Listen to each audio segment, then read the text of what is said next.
चीज है, वो मजहब उसको उसकी इजाजत नहीं देता।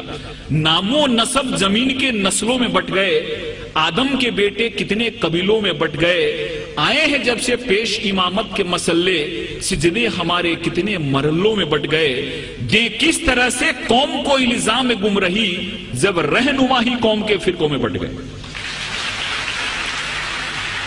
अगर रहनुमा ही फिरकों में बट गए और उन्होंने उस चीज को नहीं समझा, उसको मकसद को नहीं समझा, तो हम उस महान और उस ग्रेट रिलीजन को क्यों दोष दें जिन्होंने पूरी दुनिया में अमन को लाया।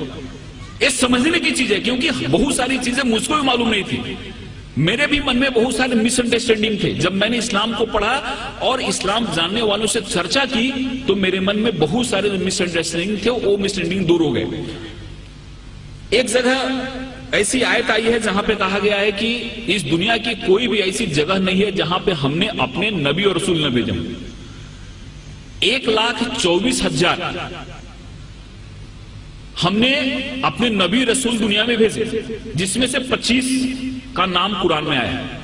दुनिया की कोई भी ऐसी जगह नहीं है जहां पे हमने नबी रसूल न भेजे हो, और पूरी दुनिया जो है वो खुदा की बनाई हुई है। इसलिए खुदा के लिए एक शब्द यूज किया गया है। गॉड जो है, खुदा जो है, वो रबुल अल आलमीन है, और प्रोफेट मोहम्मद जो है वो रहमतुल आलमीन है। खुदा हर एक के लिए, प्रोफेट मोहम्मद का जो संदेश है वो किसी एक व्यक्ति के लिए नहीं है, एक मुल्क के लिए नहीं है, एक इंसान के लिए, पूरी दुनिया के लिए, क्योंकि हर एक welfare of the whole humanity उस चीज में आती है। इसलिए इस चीज को जब हम समझते हैं, इस चीज को हम अपने जहन में लाते हैं, तो हमको ऐसा लगता है कि इस्लाम जो है, इस्लाम का जो मेन, जिसको हम गाभा मराठी में बोलें, इसेंस बोलें, हिंदी में सार बोलें, वो है कि इंसान एक कैसे बेहतर जिंदगी जी सकता है और खुदा के कैसे करीब जा सकता है।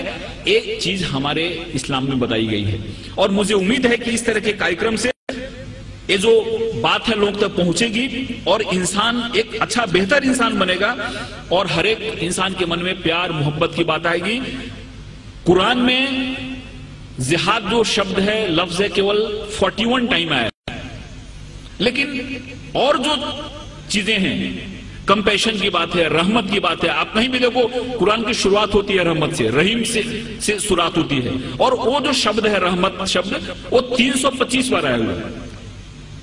रहमत शब्द जो है, कंपैशन शब्द जो है, वो 325 बार आया हुआ है, और जिहाद शब्द जो है वो 41 टाइम आया है, और वो भी जंग के अर्थ में नहीं आया है। जिहाद एक एफर्ट्स के रूप में आया है, एक कोशिश के रूप में आया है, और उसमें भी ऐसा कहा गया है कि जिहादे अकबर और जिहादे असगर। तलवार की लड़ाई बहुत छोटी लड़ाई है, जिसको उन्होंने जिहादे असगर कहा, और खुद से लड़ना जिहादे अकबर है। सबसे बड़ी लड़ाई है खुद से लड़ना। हमारे अंदर जो विकार है, हमारे अंदर जो दोष हैं, हमारे अंदर जो खामियां हैं, इन खामियों से लड़ना सबसे बड़ी लड़ाई, जिसको जिहाद अकबर कहा। और तलवार की लड़ाई छोटी लड़ाई है, उस लड़ाई को बहुत ज्यादा तरजीह नहीं दी, वो जिहाद असगर है।